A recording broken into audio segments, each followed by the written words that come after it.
Welcome. Today you're going to see some changes to MakeTimeFlow, which I've been working on for some time. I've always been approaching MakeTimeFlow as a way to think about not tasking or time management, but a philosophy of how we can live good lives. This is complicated and hard for people who are trying to do good things in the world and who want to live rich, full lives.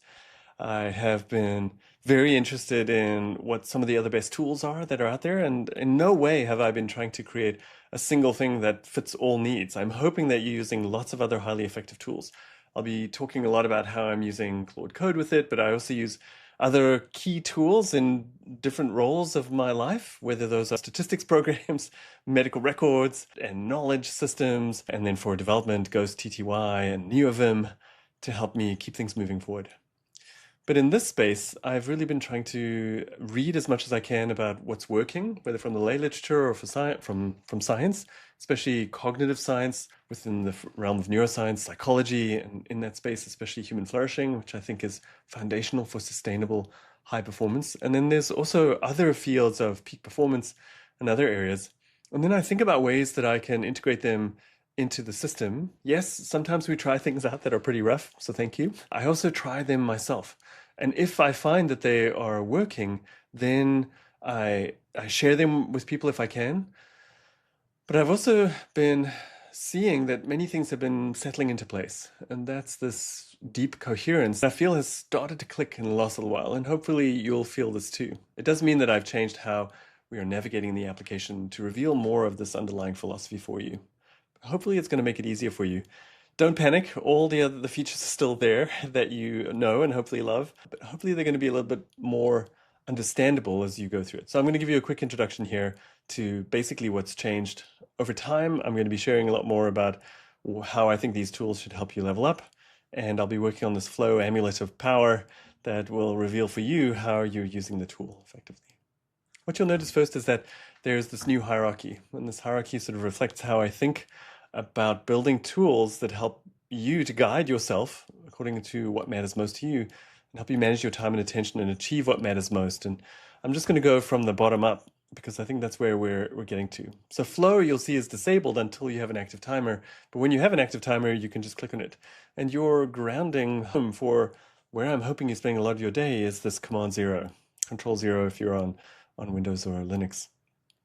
And then the focus mode remains. This has been the workhorse to this day. It'll continue to be the workhorse for me. It's not where I go into focus. In focus, I'm in flow, right? But it is where I use the tools to get into focus. And there I'm trying to do my best to hide what you don't need to see right now so you can think just about what you've decided to work on.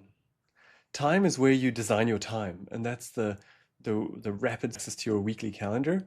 Actions now are where task lists go, and what I'm trying to reinforce there is that by choosing one of the actionable buckets, whether it's today or next, you're saying, I'm actually going to work on this. Think is where Outliner has finally gone. And Outliner has been, maturing, I would say, hopefully over time. It's had some really rough edges. I think there's some other ones that I want to know about. So if you're struggling with any of them, let me know. But it's really the space where you should be keeping track of your big ideas, right? So how you as a high performer are going to work is going to require you to both know where you are and think of the big picture, but then also be able to see the details. And you need to move forward between those.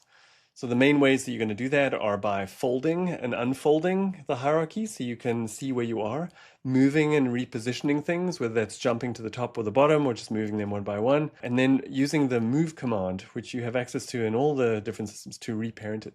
You should also start using the new, hopefully natural different types that are in there. Not everything that you are putting in there is a task, which it used to be. I use the information modes a lot to think through things and then have the pleasure of only activating a few of the things that I'm doing. Whereas previously I had a list of like 50 things and then I'd have to go and sort through it. Now I have 50 things that I've noted and I've chosen one or two to start working on. So choosing them as tasks is important. The system will naturally move things to become tasks if they're information nodes, for example, if you move them into an actionable bucket. And then becoming is where goals have gone. And why is it called becoming and not goals anymore? Largely because I've been doing a lot of reading around the science of goal setting.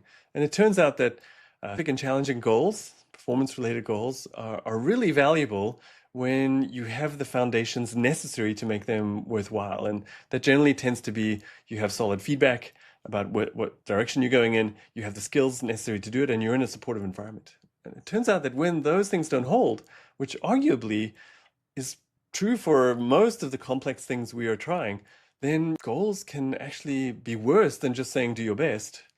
Other approaches include, aspirations, values, going through a philosophical approach, time boxing the time that you have to break things down when they're sort of nice projects, and especially setting learning goals.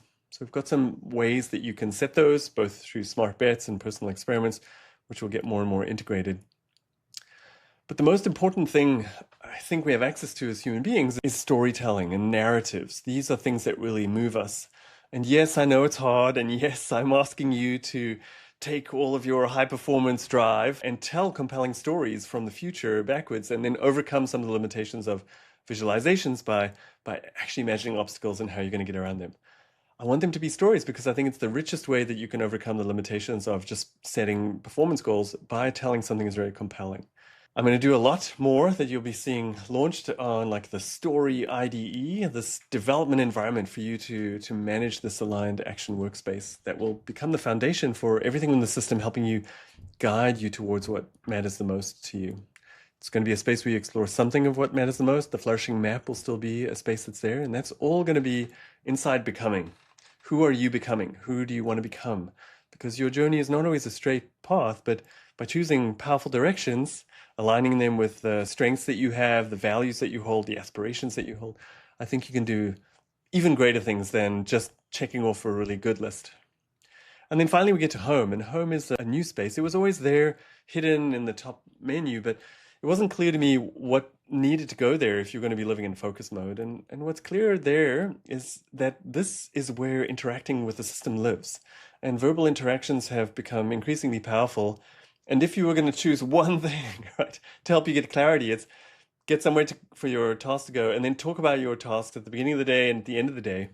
You will find that you are able to get a lot more clarity about why you choose to do some things in your task list and why you choose not to. It's a different kind of thinking mode. So that's where all of your voice-based interactions will now direct you to, and we're sort of rebuilding some of the voice interactions. And then I wanted to give people an easy sort of space to go to that was a little more zen than your focus mode that you could rest in, and a little bit of guidance for those who are just starting out in the system.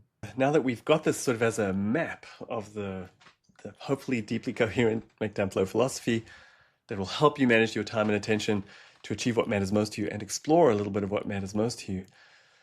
With that in place, you've got a map, and so the other parts of it that are hopefully very valuable to you, they certainly are to me, are the rituals. And those are just going to be states now. They're going to be encouraged, whether it's on the homepage, in your focus mode, and here. And that'll include your daily arc. So beginning your day well, keeping your day going well by reprioritizing, and then shutting down well. And then your weekly reflection and planning will appear here as well, encouraging you to do that. They'll subtly glow when sort of the time available is there. There'll be some new techniques that I'm going to be using to help people make their rituals more manifest for them. As they're coming out, I'll let you know about it. So welcome to the new, hopefully a little bit more deeply coherent view. Excited to hear what you think of it, how it's helpful to you. There's a suggest button there all the time for quick feedback, and then we'd love to spend any time with you if you want to go through any sort of challenges or struggles or ways that you'd like to optimize how you're using it. Thanks. Bye.